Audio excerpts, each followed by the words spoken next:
Well, hello and welcome to my camper van. This week's assembly comes from inside my camper van, a place I often come to get a bit of peace and quiet. And the reason for that is that outside it is so miserable and rainy and wet that I can't do my normal outside jumping around. It's also because the theme of this week's assembly is actually quite a lot more serious than in previous weeks. And that's because this week we're going to look at the theme of Black Lives Matters and the protests that you will have seen going on around the world, particularly in America, but also in our own country.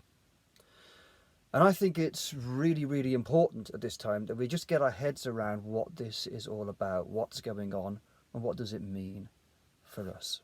So hopefully a lot of you will be following this in the news, and you will know that this time, and this is a campaign that's been going on for a long time, but this time the whole thing has really blown up following the death of a black African American called George Floyd, who was killed by police in America, who choked him with a knee on his throat while arresting him for something he may or may not have done. That's irrelevant. The fact was that his life seemed not to matter. And this has led to huge protests around the world, trying to draw attention to what a lot of people who are black in this country, around the world, and particularly in America, are suffering at the moment. Now, to really understand this, we have to go back in time a bit. Now, some of you will think, oh, Mr. Bloor, he's absolutely ancient at the age of 53. But what I find surprising and shocking is two things. First of all, 100 years, or just over 100 years before I was born, slavery was allowed in huge parts of America. It only stopped in 1865. This means black people were taken from Africa by ships, transported to America, and forced to work on plantations there. And that only stopped just about 100 years before I was born. When I was born, in America, it was still perfectly possible to be discriminated against by the law. The law only changed in America to give full rights to people from all backgrounds, black or white, when I was 1 year old. Before that, it was completely possible to not be allowed to go to certain schools, be in certain places, rent certain properties, live in certain areas, just because you were black. That's quite recent. And it was the work of people like Martin Luther King in the 1960s that led to that civil rights movement, and for those civil rights being granted to all members of American society. And for a time, it seemed that things were getting better. And for me, in my lifetime, the most emotional part of that story that I remember is just 12 years ago, when Barack Obama was elected as the first black president of America. And I remember staying up all night to see the results of that election come in. And through the night, it became clearer and clearer that this amazing moment in history was happening, when a black American, people who only about 150 years previously had been slaves, could suddenly become President of America. And that was a time of great, great hope, and a time when we thought a change was really going to come. Sadly, in the years since then, not all the changes have happened that needed to happen. And in some cases, many people feel that things have gone backwards and things have gone worse. And that has all come to a head in the last few weeks following the killing of this black African American. Now, I don't want to spend this assembly talking too much. I've said enough already. I would like to pass on to Barack Obama, and I would like you to listen what he has to say on these issues. In 2015, and he's speaking at the funeral of the Reverend Pinckney, who was a pastor, a vicar, a preacher, who was shot in a racist attack at his church back in 2015. And Obama went to the funeral and spoke there. And what he talks about is grace. Now, grace It's one of those words in English which has lots and lots of different meanings. But in this sense, what Obama talks about is grace in the sense of generous giving love, of giving everything of yourself freely. And he says that this is what is needed in our society.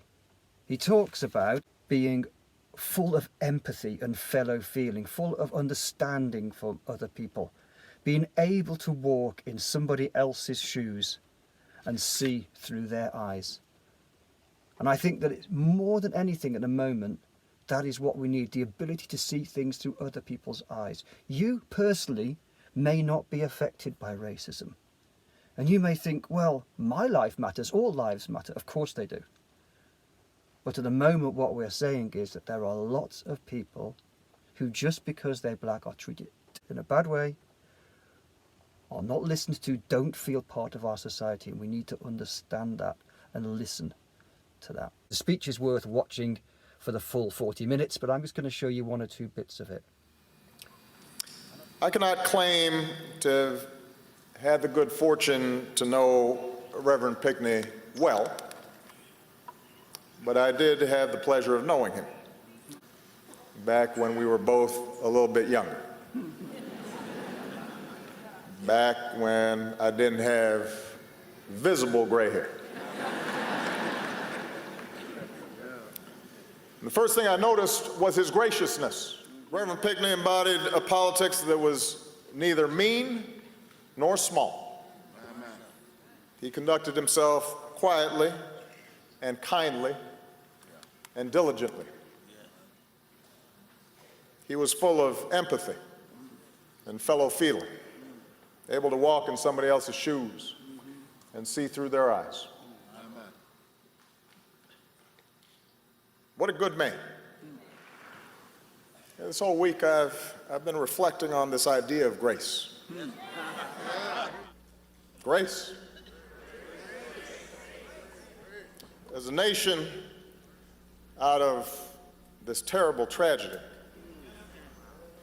God has visited grace upon us. For he has allowed us to see where we've been blind. He's given us the chance where we've been lost to find our best selves. But it is up to us now to make the most of it. For too long we've been blind to the way past injustices continue to shape the present. Perhaps this tragedy causes us to ask some tough questions about how we can permit so many of our children to languish in poverty, or attend dilapidated schools, or grow up without prospects for a job or for a career. Perhaps it causes us to examine what we're doing to cause some of our children to hate.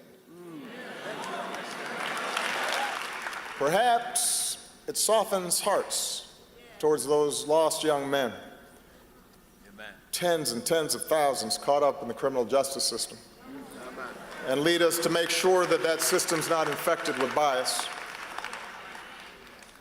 that we embrace changes in how we train and equip our police so that the bonds of trust between law enforcement and the communities they serve make us all safer and more secure.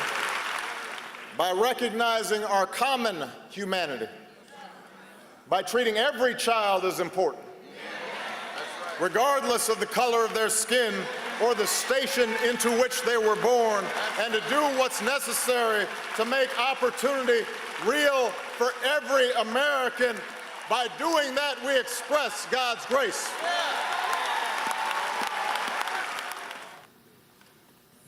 But it would be a betrayal of everything Reverend Pinckney stood for, I believe, if we allowed ourselves to slip into a comfortable silence again. You're right. To go back to business as usual. You're right. That's what we so often do.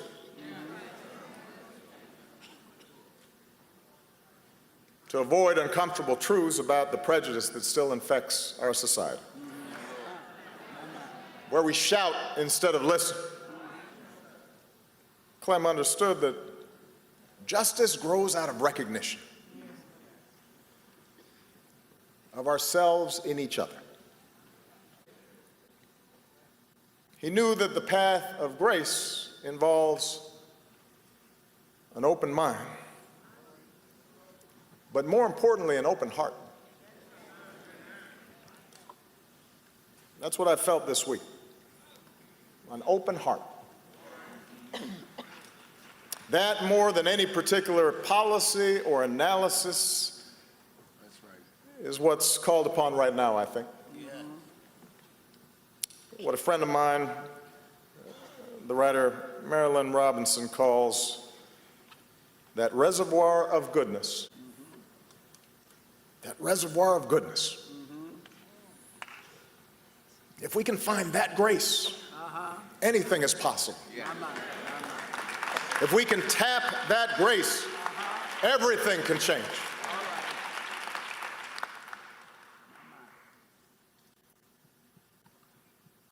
Amazing grace. Amazing grace.